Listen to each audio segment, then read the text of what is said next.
Bienvenidos al segundo capítulo de Horas de Loza, donde nos juntamos a conversar temas técnicos, no tan técnicos, y uno que otra anécdota de tiempos pasados que ya no volverán. Los acompañamos acá con mi papá, Raúl Trujillo, y los invitamos a seguirnos en nuestras redes sociales, en Instagram, @el_pollo_trujillo, @capitán.trujillo, en YouTube, Capitán Trujillo, todo junto, y en Spotify, Horas de Loza. Muchas gracias a todos los radioescuchas que nos vieron también en YouTube. También gracias a los comentarios positivos y también a las preguntas que nos pidieron que tocáramos como temas en nuestro podcast. Así que, papá, ¿tú quieres decir algo para partir? Claro, solamente agradecer a los que nos vieron y nos escucharon en el programa anterior y que nos sigan escuchando porque van a tener la oportunidad de, sobre todo los que son más jóvenes, como el caso tuyo y más jóvenes que ven este programa, anécdotas de la aviación antigua en las cuales yo puedo aportar historias entretenidas. Ya, entonces, si te gustan las historias antiguas y entretenidas, ¿qué te parece si partimos con algo que me preguntaron a través de Instagram? Un piloto que está con ganas de entrar a una línea aérea, pero que le entró la duda de cómo eran los procedimientos de Engine Fire antiguamente, antes del Confirm, comparado con el 320. ¿Te acordáis cómo era antes cuando había falla de motor y el procedimiento era más al lote? No sé, yo no alcancé a volar chancho. No, yo no diría que los procedimientos eran más al lote, porque los procedimientos estaban igual diseñados. En el caso del 737-200, que fue el primer avión que tuve la oportunidad de volar para cuando comencé mi carrera como piloto comercial.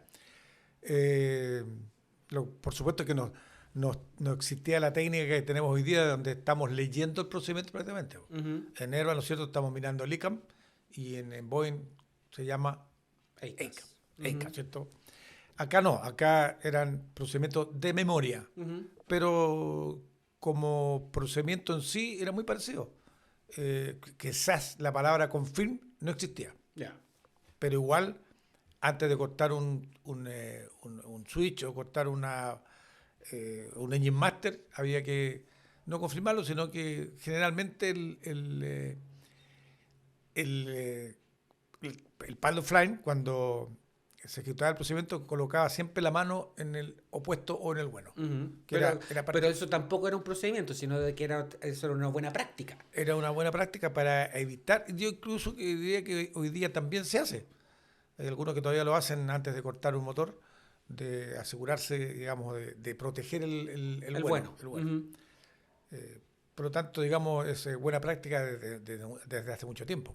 Pero tú viviste una evolución de la aviación con respecto a cómo se fueron modificando los procedimientos para poder tener hoy día algo tan ordenado como es.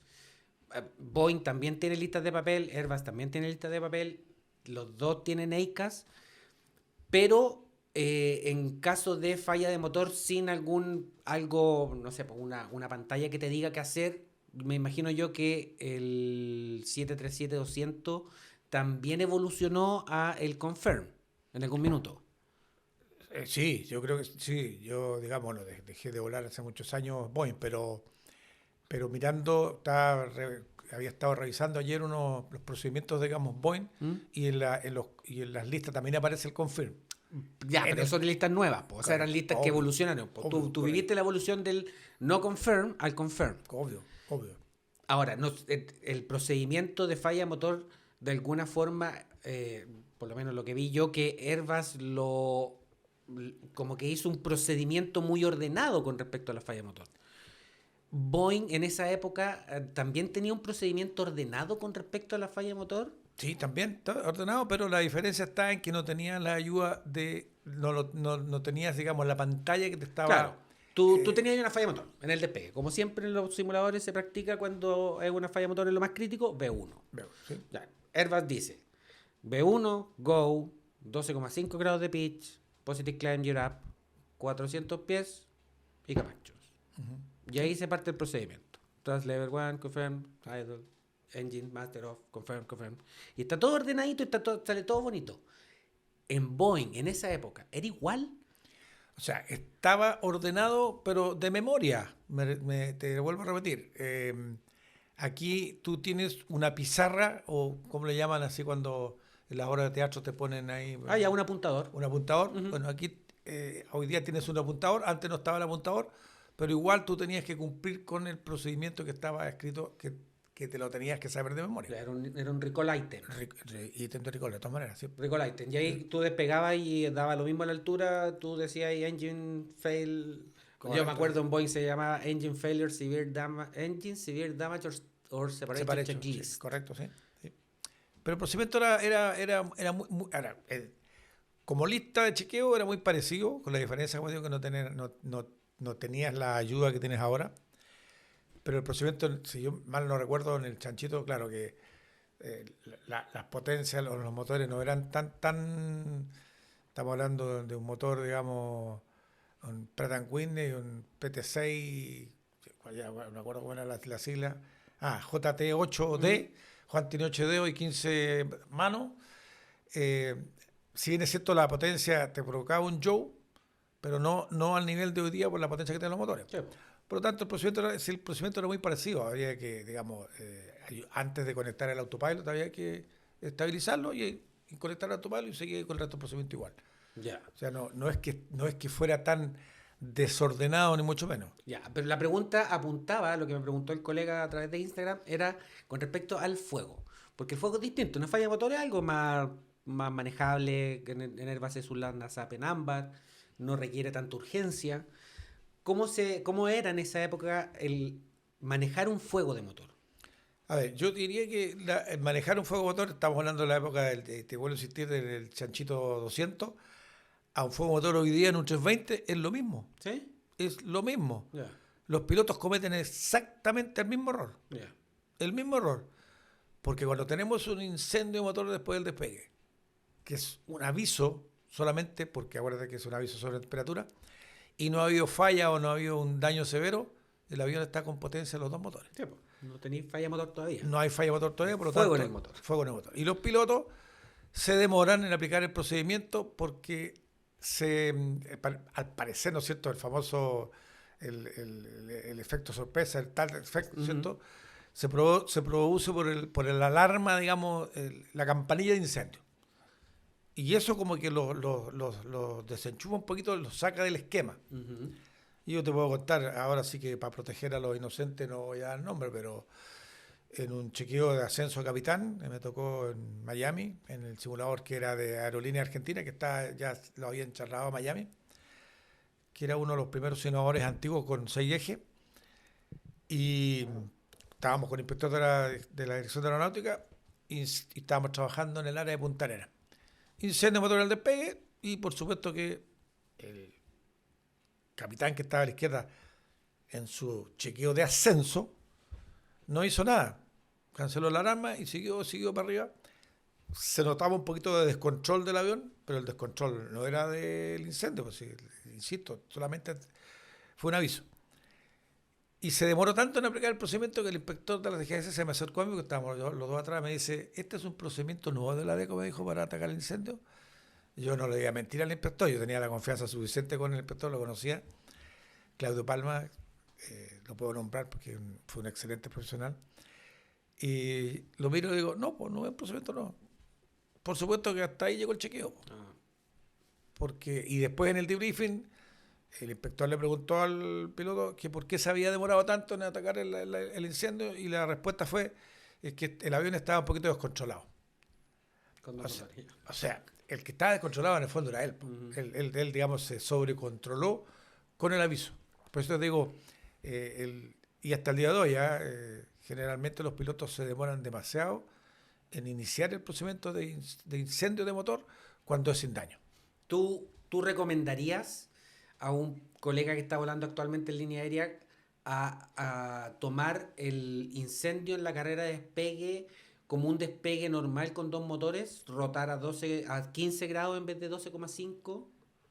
Obvio, po. Debería, Sí, debería tomarlo así. obvio. Entonces, Aunque después se induzca la falla motor. después del momento que tú inicias el procedimiento y cortas el motor, ya tienes que retroceder, ¿no es cierto?, a la falla motor. Ya. Si ya estás con 15, 12,5, si es que era necesario, dependiendo del Sí, peso. po.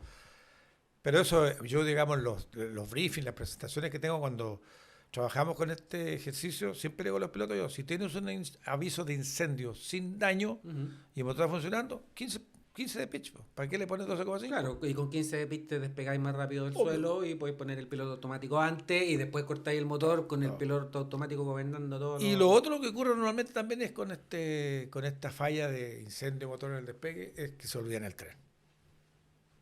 Porque si tú le provocas el incendio después de B1, pareciera que esa alarma los inhibe a hacer el colado que corresponde del positive Positive climb. climb, ya. Y yo diría que un 50% de los pilotos que se practica esta falla dejan el tren abajo. Pero insisto, es porque parece que esa alarma de fuego, ¿no es cierto?, te achica el maní. A todo. A todo, Si el sí. Starter Effect pasa eso. Entonces, en resumen, tú, haciendo una comparación de cómo era el procedimiento de falla de motor y de fuego en motor, antiguamente ahora no ha habido mucho cambio. O sea, tú no viste nunca, cuando tú empezaste a volar, que el procedimiento era más desordenado, que No, un piloto pudiese llegar y embarcarse en un corte de motor sin pedir una lista, por ejemplo. no, Nunca porque improvisando. no, porque estaba diseñado el procedimiento así. Yo lamentablemente dentro de mis arrebatos de aseo boté toda la información que tenía de Chanchito, por lo tanto, si la hubiese tenido guardada, habría escarbado y habría sido más exacto en mi apreciación, pero así es. Ya. O sea, no, que yo me acuerdo cuando hicimos el curso de la Boeing, que tuve la suerte de hacer el curso de chancho en la Boeing, y los procedimientos, no. Yo- No eran desordenados, no había desorden en la no. cabina. Ahora, que uno se salte punto o no salte punto, no es parte del desorden del avión que uno está volando, es parte del desorden que tiene uno nomás. Sí, obvio, pero Sí. nunca tuvo la capacidad de improvisación en Boeing, no. de llegar y cortar un motor porque uno pensaba de que eso era lo que había que hacer. No estaba permitido. No Igual está. había que seguir con los procedimientos escritos. Igual. De hecho, el Emergency Evacuation del chanchito había un rosario que uno se aprendía de memoria, po. O sea, Ya. parking brake, speed brake, flap full y cortar motores. Nunca me voy a olvidar. Eso era para la emergency evacuation. Eso era, como hoy día siento, parking brake, attention creative y camacho. Ujú. Esa era la secuencia. O sea, Ya. tampoco se improvisaba. Ya. Bueno, y también me acordé también que hay mucha historia con respecto a los errores que se cometen también en ese ejercicio de Emergency Evacuation, po. Porque el starter effect y los apuros conducen al error, po. Ujú. Eh, eh, yo te diría que para no meter las patas, yo diría que un 40% de los errores cometidos en un Emergency Evacuation, tanto de 320 hoy día o en un chancho antiguo, eran solamente por el desorden. Y ese 40% incluso evacuaban con los motores andando. Bueno, pero está gente que estaba aprendiendo, me imagino. A ver, pero aprendiendo, entre comillas, pues. Aquí también lo cuento con anécdota porque ayer conversé con él por teléfono. También para proteger a los inocentes, no era el nombre. Estábamos en un 320 en una evacuación. Estábamos terminando el ejercicio de evacuación y se dio vuelta el capitán hacia atrás y me mira y me dice: ¿es normal que vibre tanto el simulador en este ejercicio de evacuación? Sí, le digo yo, es normal porque te evacuaste con los dos motores en marcha y full reverso. Por lo tanto, los pasajeros que evacuaste por el ala o están chiturados o se los comió la turbina. Porque sintió que vibraba el simulador. Claro, si estaba con el motor andando y full reverso. Fija, entonces, Bueno, son cosas que pasan. así es. Son cosas que pasan. Pero uno tiene que, generalmente cuando uno hace estos análisis y los comenta, es justamente para que los pilotos no se apuren y no vuelvan a cometer los mismos errores. Sí, po. Porque los apuros conducen a estos errores.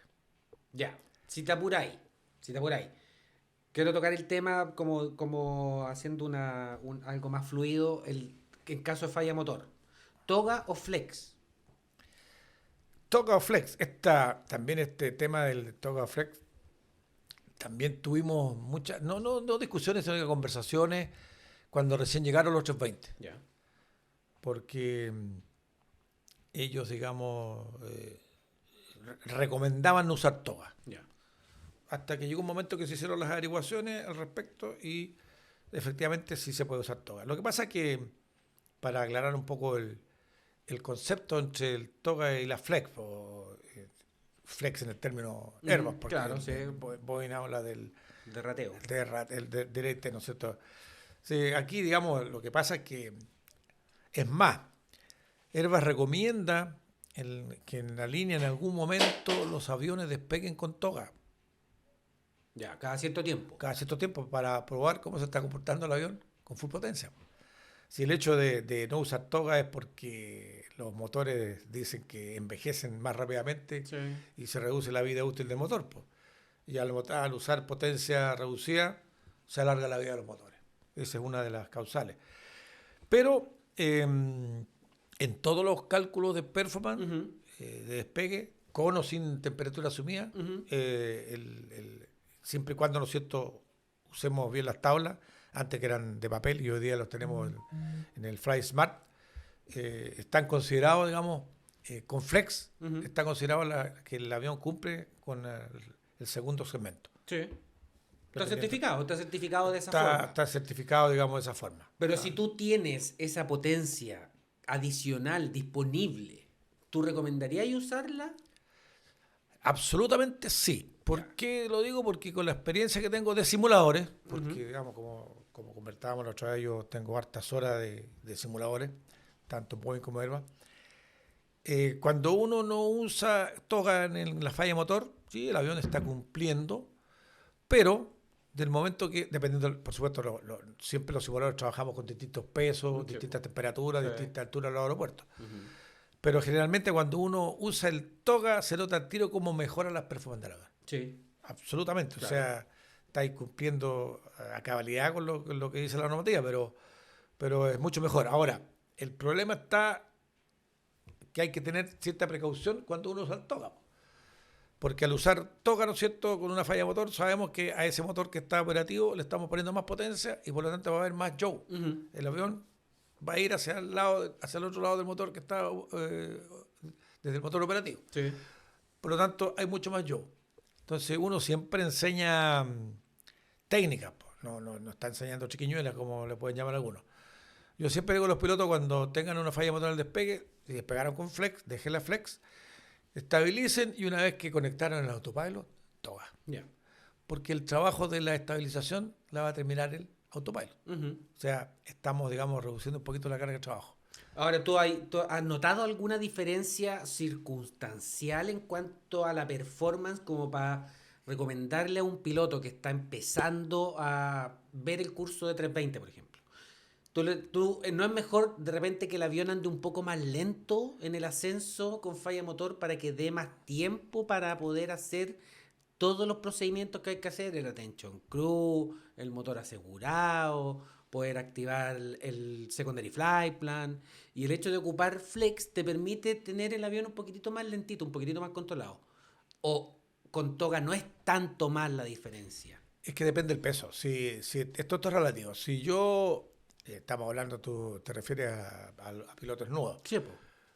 Si yo estoy despegando en un aeropuerto como Santiago, Ujú. que está, ¿no es cierto?, estamos claro que a 1550, ¿no es cierto?, pies sobre el nivel del mar, y estamos con un peso bajo, 65 toneladas, no es necesario usar toga, po. No, po. No tengo ningún problema. Pero si yo estoy despegando de Sao Paulo, de Río, directo a Santiago, Ujú. donde ya estamos con bastante combustible y el peso es bastante mayor, en caso de falla motor en el despegue se va a comportar mucho mejor con toga que con flex. Claro, porque depende de la performance, a ti la tabla o la aplicación del iPad, pero hay muchos más que ocupan tabla. La diferencia de flex, que es la temperatura asumida, generalmente tiene su rango. O sea, tú estás despegando en Santiago con 20 grados, 25 grados, y te puede dar una temperatura asumida de 45, 50. ¿Sí? Correcto, Entonces ¿sí? tú de 50 a 20 grados, que sería el empuje de toga, igual es harto. Entonces el avión andaría más rápido, montaría más rápido y te acortaría un poco los tiempos o el timing que tiene un piloto nuevo, obviamente, nuevo, en poder desarrollarse con el procedimiento como corresponde. Claro, cuando uno ya tiene más experiencia y es más rápido en la falla motor, le pones toga y vaya a saber que vais para arriba como avión. No, obvio que sí, sí, por eso digo, si el piloto toma la determinación, aquí todo lo que uno haga como piloto tiene que tener claro por qué lo está haciendo, Claro. no porque sí. Ujú. Si yo dejo la flex, no tengo ningún problema, porque el avión está certificado para cumplir con los procedimientos y con los segmentos en el despegue. Correcto. Por lo tanto, no tendría ningún drama, ningún problema. Pero vuelvo a insistir, todo depende de la experiencia, ¿no es cierto? Y la altura del aeropuerto que estamos operando, por ejemplo, si estamos operando en Calama y despegamos de Calama y tenemos falla de motor y le bajamos con flex, va a ser más chanchito el ascenso. Sí. Va a cumplir igual, pero va a ser más chanchito. Sí. O sea, mientras que con el togo va a mejorar las performances 1000%. Pero eso es tener claro cuándo yo voy a usar el toga, en qué momento lo voy a usar, para no complicarme en el control del avión. Porque si yo uso toga sin colocar el autopilot, te aseguro que va a haber un descontrol inicial. Eso te lo digo por experiencia en los simuladores. Y haciendo el mismo análisis ahora, ocupando la misma experiencia de la falla motor, cuando tenemos el fuego de motor, con lana SAP en rojo, tú tienes un fuego no controlado. ¿Quién planifica o quién prepara el MCDU? ¿El Pilot Flying transfiere los mandos al Pilot Monitoring para hacer él? Que es lo que dice el procedimiento normal. Pues no el procedimiento normal, el procedimiento anormal se maneja distinto. Correcto. Pero, ¿quién hace la planificación?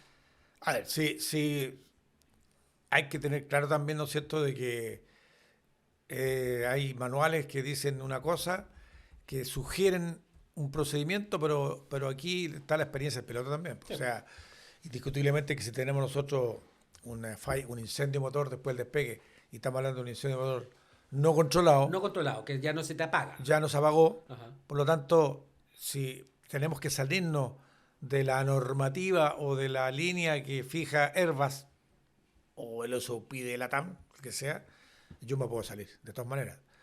Porque sería absurdo que teniendo una falla de motor que ya no se controló después del despegue y tengo que volver a aterrizar, entregar el control para planificar. Lo encuentro absolutamente, digamos, fuera de práctica, no de norma, pero y fuera de lógica además. O sea, si aquí, de hecho nosotros tuvimos en la TAM un recurrent en una coupé que practicábamos un incendio motor en Calama, pero no en el despegue, sino que ya en el ascenso. Yeah. Pero también en el incendio no controlado. Y también los pilotos cometían muchos errores porque incluso algunos se embarcaban en un circuito de espera porque según ellos les faltaba lista para aterrizar. Yeah. Y eso eran 4 minutos más de vuelo y con un motor incendiándose.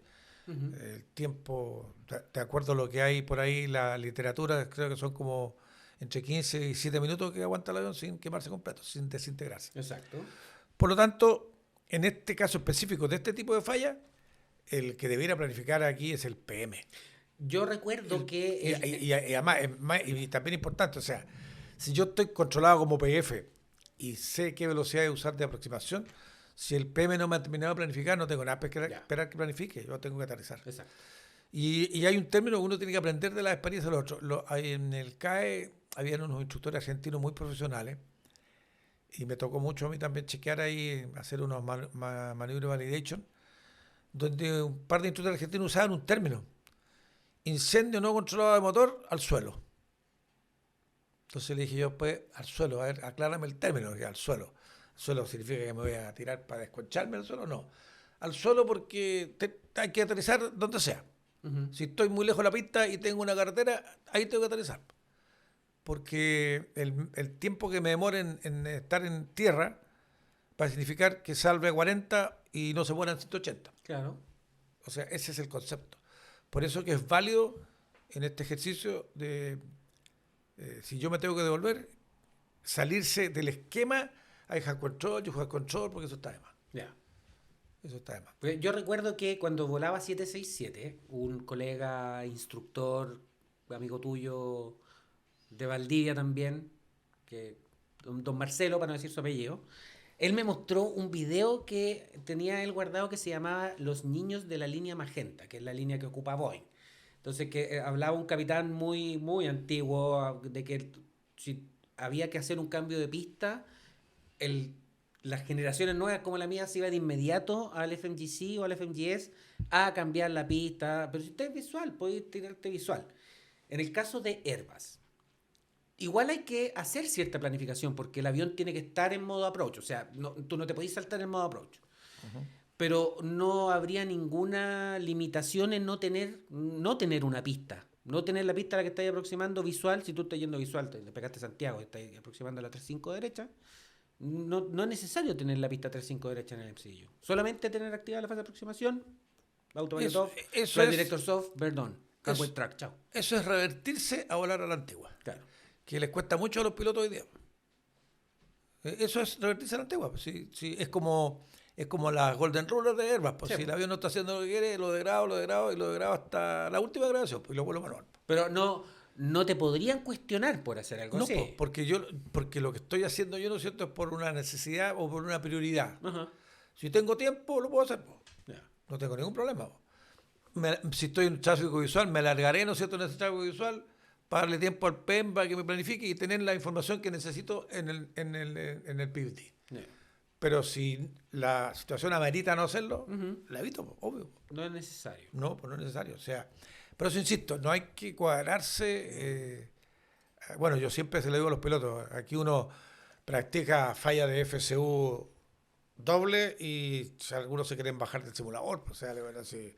Incluso algunos declaran emergencia, de verdad. No, pues, el avión tiene motores, sí. Tiene alas, sí. ¿Y qué más? Y tiene controles. Se acabó el problema, pues. Aterrízalo. Obvio.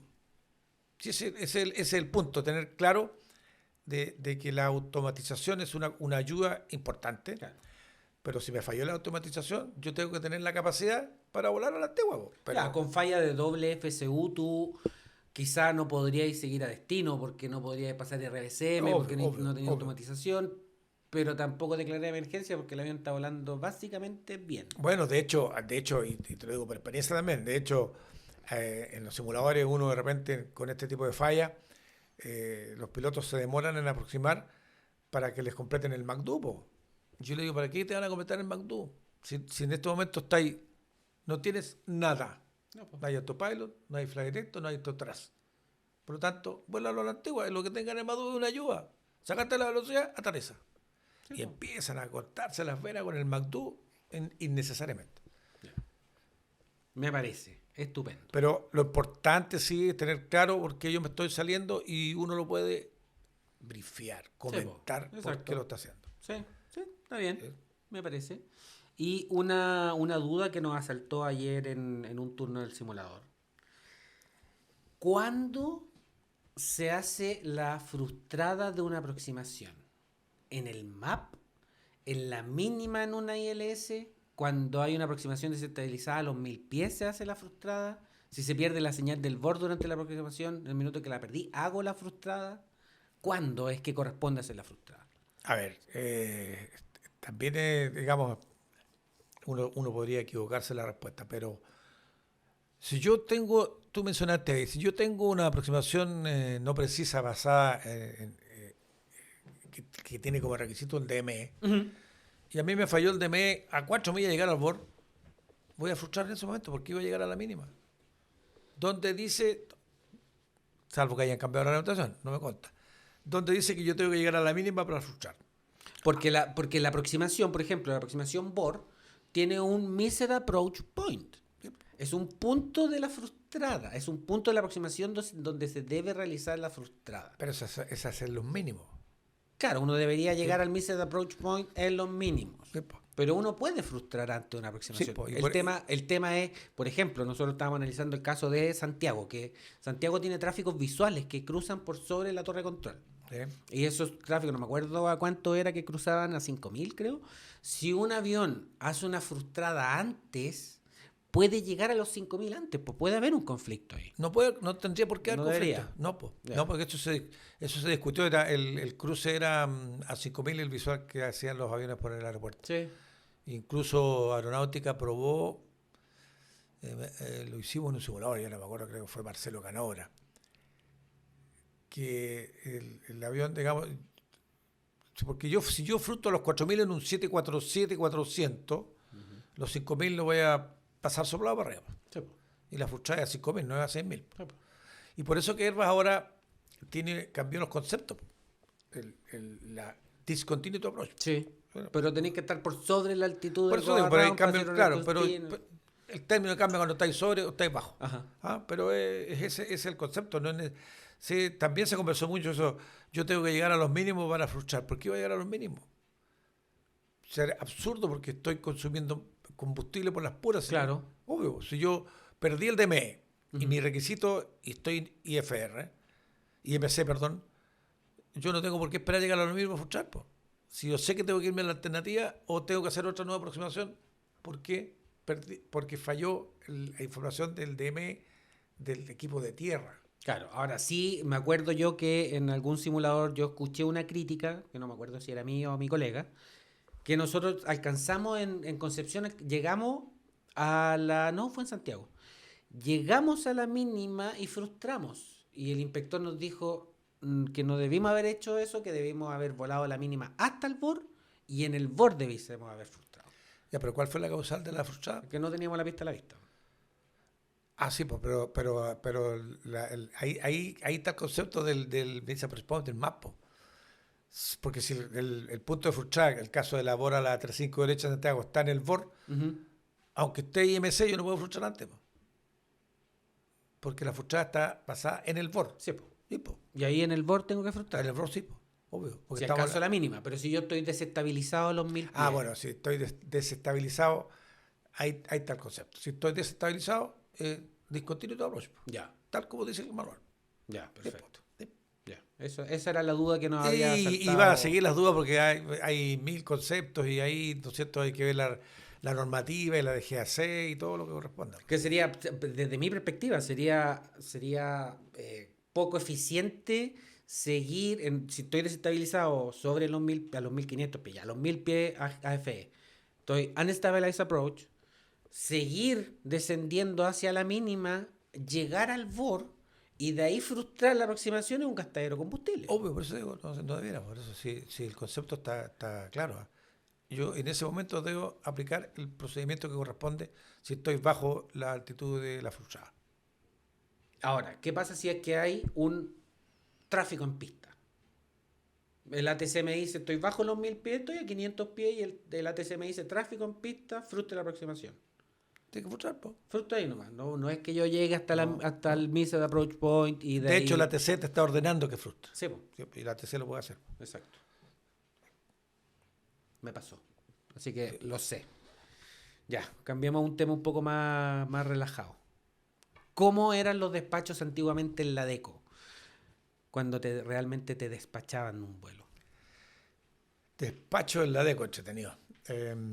Bueno, antes de responder a esta inquietud, es conveniente echar recordar un poquito la historia cortita nomás de la DECO. La DECO nació el año 1958 y el nombre de línea del cobre, que la mayoría de la gente se confunde porque pensó que la DECO era del cobre. No, nació como línea del cobre porque le prestó servicio a Codelco en el norte.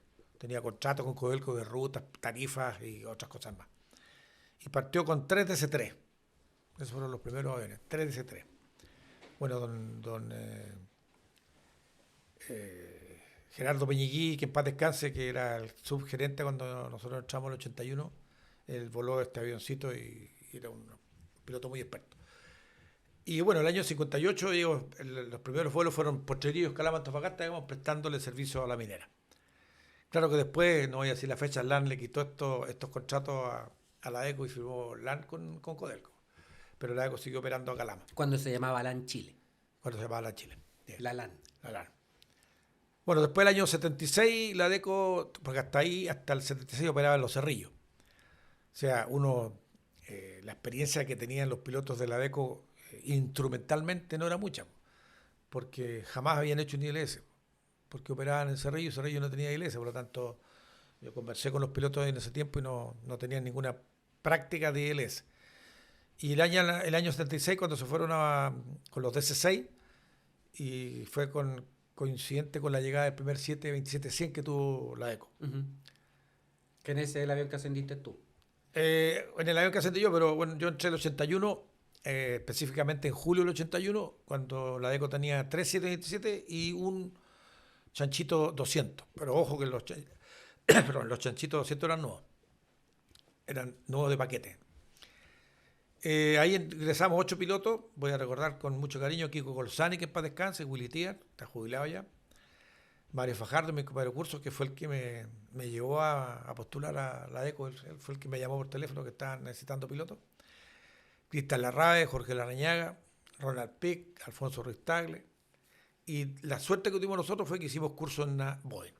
Y los instructores de la Boeing habían sido todos ex oficiales JUSAF, los que nos hicieron instrucción a nosotros. Bueno, el resto es historia. Y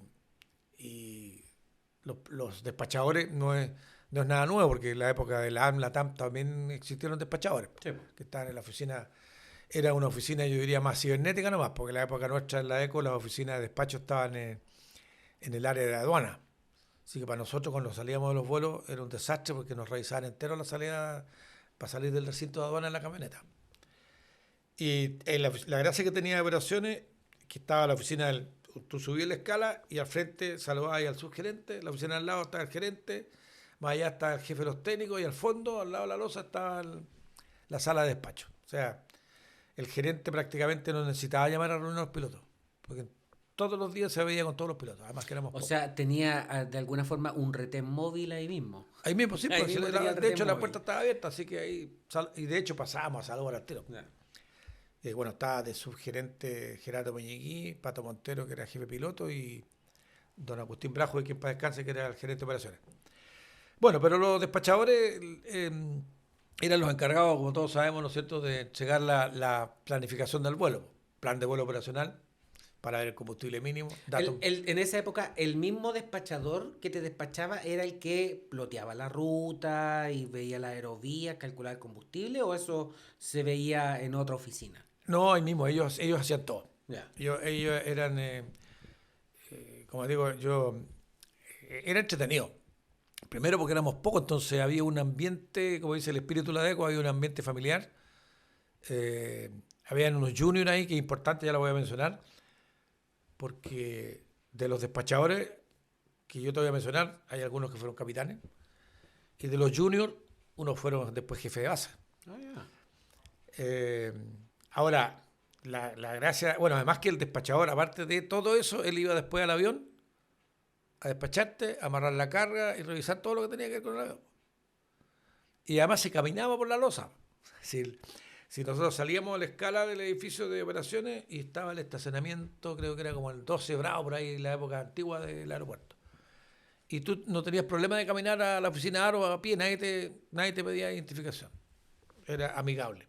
Y no tenías que andar con el chaleco No, reflectante, andabas con tu chaqueta y gorra. No. De hecho la oficina de despachadores tenía junior, estafeta, que eran los que iban a buscar, los que llevaban el plan de vuelo, a presentar los planes de vuelo, Ya. operaciones, y los que traían de meteorología los tiempos.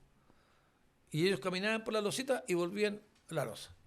Y yo te voy a mencionar aquí a uno que el Washington, Pin Ramírez le decíamos, que era chiquitito, así que le pusieron Pin. Y ese era una estafeta. Sin embargo, cuando había un poquito más de vuelo, él mismo se ponía los fonos y controlaba con la radio una chefa los aviones. El mismo estafeta. Como de operaciones. Sí, de operaciones. El que controlaba la radio. Sí, el mismo. El otro que estaba ahí de Junior también era Hernán Tejo, que le voy a mencionar, él le va a hacer una mención especial a Hernán, porque Hernán después era estafeta, hizo curso de despachador, aprobó su curso de despachador y creo que fue uno de los primeros que tenía licencia de despachador. Y después se fue jefe de base a Concepción, y en Concepción tuvo como 30 años. Yo diría que uno de los mejores jefes de base de la DECO y LAN. Nunca dejó de ir a un avión siendo jefe de base. Nunca. Siempre iba a ir a los aviones. ¿Pero qué, iba a saludar o iba a trabajar? A ver si tenías algún problema. Ah, ya. Hernán Era como un anfitrión de era la un buen base. anfitrión y además que un excelente profesional, con una familia. No, de hecho, Hernán le dieron premio como el mejor funcionario como no sé cuántas veces. Ya. Bueno, pero ahí estaba también Pedro Bedel y bueno, de los despachadores, bueno, Camilo Mace era el jefe técnico, jefe de los despachadores. Después estaba Fernando Águila. Mario Villalobos, que lo llamé ayer a TV porque en la lista me agregó algunos nombres, él me ayudó a recordar estas cosas. Y bueno, con Mario jugábamos Baby Fútbol también en la ECO. Y cuando yo entré a la ECO en el 81, Mario ya llevaba como 17 años en la ECO, ya como despachador. Y bueno, está Patricio Guzmán también, Gastón Flores, es un poquito más nuevo, Jorge Núñez, que tú tenías que ver. Sí, pues yo volé con él. Bueno, Jorge Núñez fue despachador, de los buenos despachadores, y llegó a ser capitán. También lo llamé el otro día. Alejandro Saavedra también es despachador, que llegó a ser capitán de 727. Después tuvo una aeronáutica, yo le perdí la huella a Alejandro. Pero son algunos de los nombres que te cuento yo, pero nombres hay miles, o sea. Pero ese era el sistema, o sea, prácticamente de repente el estafeta y buscar los tiempos, eso los pasaba a los despachadores, te despachaban, pero si faltaban para la radio, los mismos estafetas, los juniors se ponían los fonos y te controlaban en HF, porque en ese tiempo la ECO no tenía VHF, solamente en El Salvador teníamos VHF. Ahí, por eso que después la frecuencia, cuando volábamos, decíamos vamos al Salvador, porque era, íbamos a 31.2. Ah, la frecuencia interna que tenían ustedes. Claro, porque era 39 de El Salvador, que era la frecuencia VHF que había en El Salvador. Pero el resto de las postas, la ECO no tenía frecuencia ninguna. Pero sí en HF. Pero el despacho era, yo te diría que era más familiar, porque éramos poquitos, entonces nos conocíamos todos. Por supuesto que toda la información que estamos hablando, que te entregaban en ese tiempo, hoy día te la están entregando en el iPad de manera remota. En el iPad remota o claro. En el celular, no sé. Pero a ti en la sala de briefing se sentaban todos los pilotos y la tripulación a escuchar el despacho del despachador. No, la sala de despacho solamente había un mesón. ¿Ya? No, los pilotos estaban de pie. Había un mesón y al lado, otro lado del mesón, como era antiguamente en Pudahuel también, ¿sí? Estaban los despachadores. Ya. Y en ese tiempo, no voy a apelar tampoco, pero nos hacía briefing de tripulación.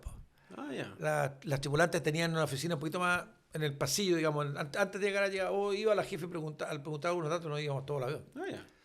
Pero no estaba estipulado cuáles eran los puntos que se tenían que tocar en un briefing de seguridad con la tripulación de cabina. No existía eso en ese momento. No existía. Si no teníamos ni manual de operaciones, como te decía el otro día, así que no. Pero era amigable. A ustedes le entregaban el plan de vuelo, la meteorología, los NOTAMs y el despachador les hacía como una presentación de todo eso. Sí, pues te entregaban, yo lamentablemente lo tengo en el computador, pero yo tengo mi plan de vuelo cuando ascendí a capitán, porque las otras los boté todos. Era una hoja que, si uno la mira hoy día, es casi como inentendible. Yeah. Porque cada tramo tenía una hoja, con todos los puntos. Las velocidades, los tiempos, las estimadas. Era más o menos una hoja un tamaño de oficio, pero en la posición, digamos, vertical, ¿no? Yeah. Sí, ese era el plan de vuelo. Y en las postas te entregaban lo mismo. Los mismos papeles. Los mismos papeles. Y la estiva que era, y la log sheet que era con el gráfico y que había que... Estiva como se hace la estiva. Como se hace la estiva, sí. Una estiva, sí. Un log sheet manual. Un log sheet manual, sí. Lo único que no hacíamos nosotros era el plan de vuelo operacional, nomás que se lo hacía operaciones. Como en general se hace hoy día, si prácticamente las líneas aéreas, los pilotos no... Yo creo que los pilotos pierden un poco la experiencia o la práctica de hacer un plan de vuelo para presentarlo a la oficina. ¿No? Sí, a manito. No. A manito. Yo creo que casi nadie. Casi nadie. Es que la tecnología ya no está para eso ya. No, por eso digo no. Hay que evolucionar. Pero eso digo, este era yo siempre lo llamo la aviación romántica. No digo que la aviación hoy día sea que sea mala, ni mucho menos, sino que aviación romántica porque era más chiquitita y era más fácil de controlar. Pues hoy día, con la cantidad de aviones que tiene la TAM, la cantidad de aviones que tiene JetSmart, la cantidad de aviones que tiene Sky, si no existieran los manuales de operaciones sería un circo. Sí, po. Entonces, no podría ser aviación romántica. No. De hecho, otra anécdota también, cuando uno volaba aquí a Serena, por ejemplo, y quería tomar una buena foto en la costa, le decía a la TC, solicito desvío 3 millas para turismo y te autorizaban. Y uno se alejaba un poquito, tomaba una foto y volvía a la aerovía. Hoy día es impracticable. No, porque tampoco podéis por la huella de carbono, la eficiencia de combustible. Hay que ser más apegados a los tiempos hoy día. Por eso digo, cuando uno cuenta esto, esa es la aviación romántica. ¿Ah? No digo que sea mejor o peor, es la aviación romántica que fue buena en su momento y que hoy día no es aplicable, ¿no? Porque es imposible, además con con la ruta que hay hoy día. Po. O sea, con el tráfico que hay de Arica a Punta Arenas, sería casi imposible hacer lo que hacíamos antes. Sí, pues, ya no se puede, hay que evolucionar. No te queda otra. Hay que evolucionar, así es. Ya, pues, entonces pasemos al último tema, el tema más controversial, que tiene que ver con la evolución del recurrent cada 15 meses en una empresa de aeronáutica comercial. Este sí que es caro, ¿eh? Este no son $10.000, son como $30.000 la pregunta, porque el, recurren cada 15 meses. Y bueno, me sorprendo con esto. Pues ahora, si tuviera el detalle, porque el detalle está, dice, ¿no es cierto? Simulador a los 6, al del último recuerdo, soy 6 meses en line check, después son 6 más, para el line check de nuevo, creo, y después 3 más para el otro recurren. Claro. O sea, si lo sumamos son 15. Sí. Pero desconozco el detalle en base a qué se hizo. Pero voy a dar mi opinión con la experiencia que tengo nomás. O sea, el tema es complicado. Pero para mí, un recurren en un simulador cada 6 meses es justo y preciso. Ya. Ni más ni menos. Uh-huh. Es más, Aerolíneas Argentina hace muchos años atrás, como ellos tenían su propio simulador de Chanchito 200, ellos hacían recurren cada 3 meses. Ya. Cada 3 meses. Claro, si el simulador es tuyo, es casi gratis. Pues, Casi gratis. Entonces, no deja de ser bueno. Ahora, ¿por qué uno de repente dice por qué es malo? No es que sea malo. Yo creo que aquí depende mucho de los instructores. Porque cuando el instructor te hace desagradable un entrenamiento, lo único que el piloto no volver mal al simulador. Sí, pues. Entonces, eso Traumado. queda absolutamente traumado, por lo tanto, es absolutamente entendible y justificable que ese piloto diga, chuta, ojalá que los recursos sean al año cada 15 y ojalá cada 18, Sí. porque no quiero estar sometido a un estrés. Uh-huh. Pero si los instructores tuvieran otra forma de llevarlo, yo no estoy haciendo una crítica a los instructores, yo hablo por mí. Yo creo que uno debe usar este medio como entrenamiento. Uh-huh. Y como entrenamiento debe enfocarlo. Pero tampoco se trata de hacer un disciplinario. Entonces, para evitar justamente esto, que los pilotos tengan susto de ir a los simuladores. Claro. O sea, que no sea una evaluación, que sea una instrucción. Que sea, si yo puedo evaluar haciendo instrucción también. Uh-huh. Y lo puedo mezclar sin ningún problema. Yeah. Pero aquí hay un problema de lucas, como ese, de plata. Sí, ¿cierto? Está claro. obvio. Sí, a mí me gustó mucho la Coupé, a pesar de que siempre fui un poquito reacio a que fuera un simulador cada 12 meses. Sí. Porque con el Coupé, ¿no es cierto?, se eliminó un recurren para el stream, no es que se haya eliminado, sino que se usó como recurren un line check. Y sabemos que el line check va a depender de la situación del vuelo que le tocó nomás, po. Porque si el vuelo está maravilloso y está normal, nadie tiene posibilidad de salir mal, po. No se trata tampoco de salir mal, sino que nadie podría meter las patas en un vuelo que es absolutamente normal. Uh-huh. Por eso que O sea, de poder se puede, porque en los vuelos se cometen errores. Sí, por supuesto, tiene por ahí parte el tema del CRM y el TEM, el manejo de la amenaza y el error. Pero si yo aquí me pasó con un piloto que después le fue más o menos, no me echaron la culpa a mí porque en su light check yo lo había probado. Bueno, pero si el vuelo fue tan normal que no había ninguna opción de descalificarlo en ninguna maniobra, pues, si el vuelo fue normal. Pues. Claro. Por eso que yo pienso que los recurren, con el Coupé se mantiene, está dentro del estándar. Pero lamentablemente aquí ocurrió la pandemia y aquí no sé si habrá aprovechamiento de la pandemia o no, pero que me perdonen si meto las patas, pero yo creo que aquí puede haber un aprovechamiento también. Pues, sí. Yo creo que no, yo creo que no. No, yo creo que no. Yo este tema yo lo analicé desde otra perspectiva. Yo lo veo, yo estoy a favor del recurrent cada 15 meses. No. Yo estoy a favor. ¿Por qué? Porque así como la aviación ha evolucionado, también tienen que evolucionar los costos. Antiguamente, cuando tú volabas en la DECO, cuando tú volaste en LAN Express y después en LAN, era imposible poder tú entrenarte a ti mismo a no ser que agarraras un manual y leyeras. Correcto. Y que al final leyendo no es lo mismo que actuando. Correcto. Pero hoy día la tecnología ha avanzado a tal nivel que podemos optar a simuladores sintéticos a un costo que es alcanzable para un piloto. Absolutamente de acuerdo, pero como estamos en Chile y la idiosincrasia chilena es distinta, ¿tú cómo lo controlas? No, pues no, yo no estoy hablando, no estoy hablando del control, no estoy hablando del control. Yo estoy hablando de que, por ejemplo, nosotros no sabemos porque nosotros ya no estamos trabajando en LAN. Entonces, pero yo creo, yo asumo, quizá de buena persona, que el recurrent cada 15 meses puede subir la vara, o sea, que el recurrent sea un poco más, no sé, para los que no entienden un poco de aviación, los simuladores que se tomaban antiguamente cada 6 meses, ahora se están tomando en vez de 12 cada 15, y hay una cierta evaluación en esos simuladores y hay una cierta ponderación de la dificultad de la evaluación. Quizá LAN puede subir la vara, o sea, poner un poco más de dificultad, y los pilotos de a poco, y yo lo he visto, porque en ASIT está yendo gente que quiere reentrenarse y que quiere hacer mantener su eficiencia cada 6 meses, que sería lo justo. Y hoy día, si tú te ponías a pensar, un turno en ASIT vale, no sé, como 180 lucas de 4 horas, con un briefing y un debriefing. O sea, un turno, 200 lucas aproximadamente, pongámosle 200 lucas. Si tú ahorras, ponte tú 17.500 pesos mensuales, durante 6 meses te puedes pagar un turno de simulador cada 6 meses. Y el piloto en Chile hoy día igual es más profesional de lo que era antiguamente. Bueno, pero Entonces un piloto se va a preparar más. Va a tener más ganas de prepararse porque hoy día se puede acceder, no es imposible acceder. Incluso tú sabés que yo con mi simulador en el mismo computador hago y puedo hacer mis prácticas. Entonces sí, hoy ¿no? día la tecnología te permite alcanzar a eso. Estoy absolutamente de acuerdo, pero sí habría que, esto es igual que los políticos en el Congreso, o sea, la letra chica, el articulado por aquí, Sí. por allá, hay que ver, habría que hacerlo experimental, pero con un control, porque lo que tú estás diciendo es perfecto.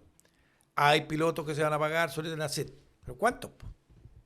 Pero finalmente, como estamos en Chile, ¿no es cierto? Y no todos lo van a hacer, la tecnología está. Sí, po. Los simuladores, como el caso de ASIT y hay varios más, cumplen prácticamente para el objetivo del entrenamiento. Pero, si tú no estás obligando, no estás controlando, yo te aseguro que más del 60, no me voy a equivocar, más del 70% no va a ir. No, estás equivocado porque hoy día, entiende, la aviación ha Sí, estoy de acuerdo, evolucionado. pero ¿cómo lo vas a controlar? No, pues no. ¿Cómo lo controlas? Subiendo la vara, poniendo un recurrent al mes 15 que sea más complejo. Que no sea tan fácil, que no sea tan simple, que sea más complejo. Y eso obliga, el piloto va a estar obligado, el piloto que no quiere hacerlo de manera voluntaria como lo están haciendo el día de hoy. Porque hay pilotos que lo hacen de manera voluntaria. Obvio. Pero el piloto que se va a ver obligado a tomar una sesión o 2 sesiones en algunos de estos simuladores particulares antes, y obviamente que desde mi perspectiva yo lo haría cada 6 meses.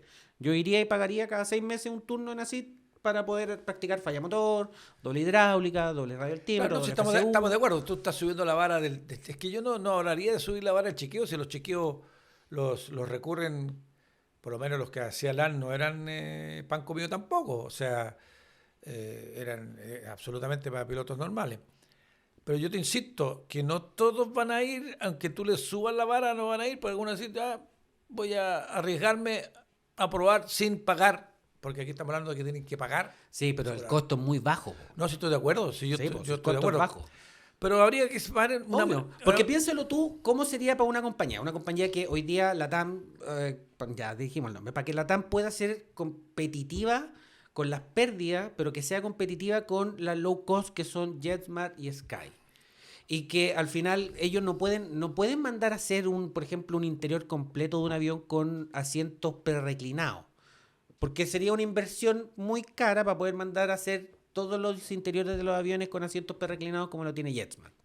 Entonces tienen que ser competitivos y para eso el colega hoy día tiene las facultades de ir y pagarse un Sí, simulador pero particular. estamos hablando de competitivo, pero aquí estamos hablando de seguridad también. Por eso mismo tú puedes subir la vara de la exigencia del simulador. Es que yo creo que para competir con una empresa low cost no deberíamos considerar los recurrentes si son semestrales, quincenales, cada 15 meses, da lo mismo. Porque hay otras maneras de reducir costos. Porque si yo hago un recurrente cada 15, a lo mejor JetMaster se le ocurre cada 20 meses. Entonces, Mientras sea legal y tengan la herramienta, por eso te digo que hay que evolucionar. La herramienta hoy día para un piloto, y de nuevo, los pilotos están siendo cada vez, si piensas tú de que van alumnos que quieren, solamente quieren, tienen un proyecto de volar en una línea aérea, van y toman un curso. sí. Imagínate un piloto que ya está en línea aérea y que se tiene que jugar su Sí, licencia y su pega estoy cada de 15 acuerdo, meses. pero me cuesta pensar de que el 100% lo va a cumplir. Sí, obvio, siempre, siempre Sí. existe, Obvio, siempre por eso te existe digo, algo ahora, que no, que se sale de la norma. la normativa, ahora, como yo lo veo en los simuladores, Sí, claro, tu experiencia de simuladora que como yo lo veo dentro en de los la caja es simuladores, en distinta. la caja yo veo al tiro cuando el piloto ha estudiado o no ha estudiado. Exacto. O sea, del momento que se sentó y empezó a switchar, ya uno dice, este es pan comido. Porque no se preocupa, ¿te fijas? Es lo mismo que cuando hemos participado en los procesos de ascenso en la TAM y tú te sientas en el FTD y el segundo turno le preguntáis tú, al que está sentado a la izquierda, si pagó algún simulador fijo. Voy a usar la palabra SID porque es la que conocemos más nomás. Y te dice que no. Y yo le digo, claro, si tú me hubieras dicho lo contrario no te habría creído porque me di cuenta al tiro que tú no lo usaste. Claro.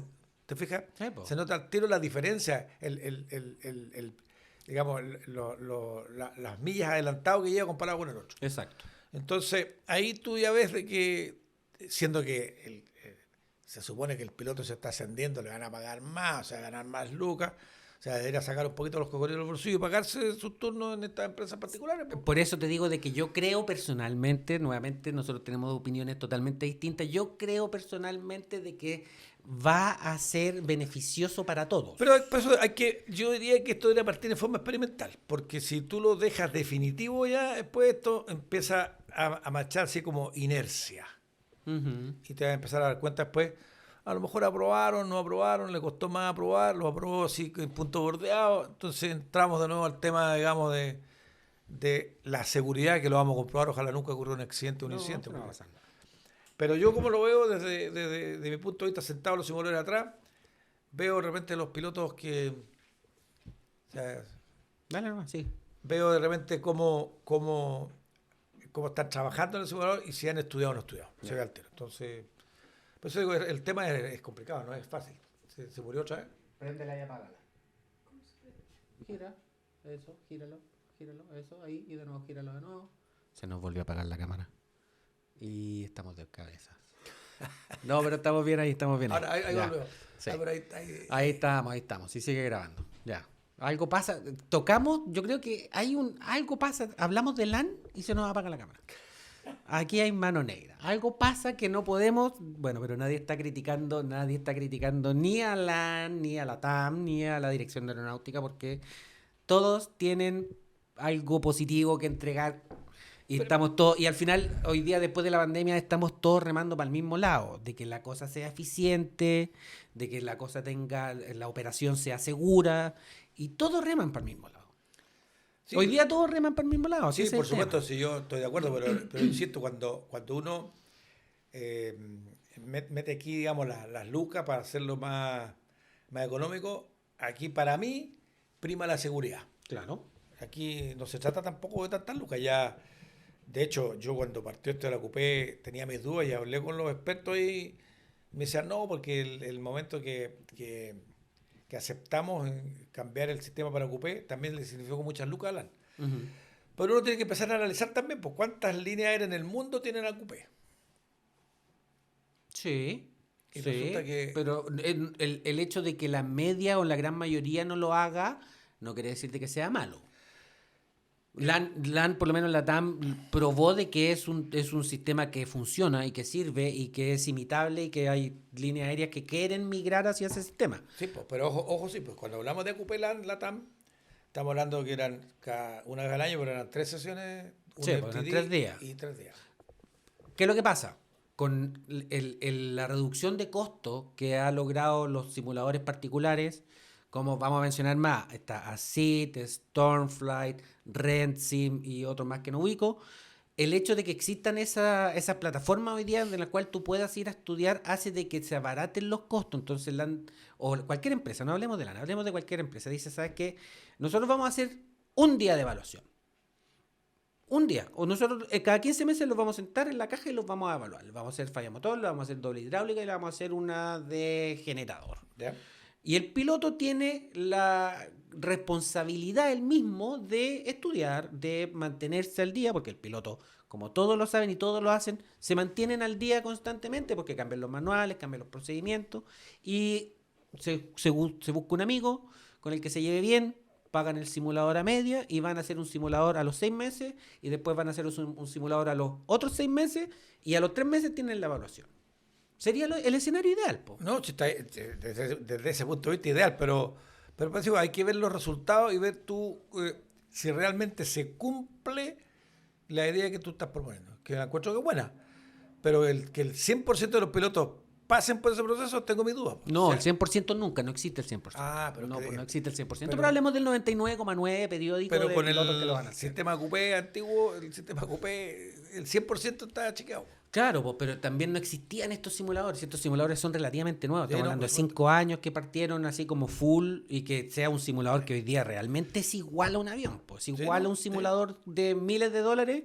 Este es igual. Sí, estoy Y de son acuerdo. 200 lucas el turno. Por eso estoy de acuerdo, pero tengo mis aprensiones si digamos, hay que esperar para tener el resultado final. ¿Sí? Sí, pues, obvio. Bueno, pero por eso tenemos que ir evolucionando y por eso nosotros evolucionamos, hicimos un podcast y podemos hablar de este tipo de temas sin ofender a nadie, sin dañar susceptibilidades de nadie. Así que después de 1 hora de podcast yo creo que es hora de desaburrirlos y dejarlos invitados para un próximo episodio de Horas de Loza. Así que nos despedimos, les recordamos que nos sigan en las redes sociales, en Instagram, @el_pollo_trujillo, @capitán.trujillo, en YouTube, el canal Capitán Trujillo, y Spotify Horas de Losas. También recordarles que si nos quieren dejar algún tema que quieren que nosotros tratemos acá, con esta misma altura de mira, mándenme el mensaje directo, DM por Instagram o un comentario en la página de YouTube, en el canal de YouTube, no hay problema. ¿Algo que decir para cerrar? No, que nos vemos la próxima semana. Nos vemos el próximo episodio. Gracias por participar.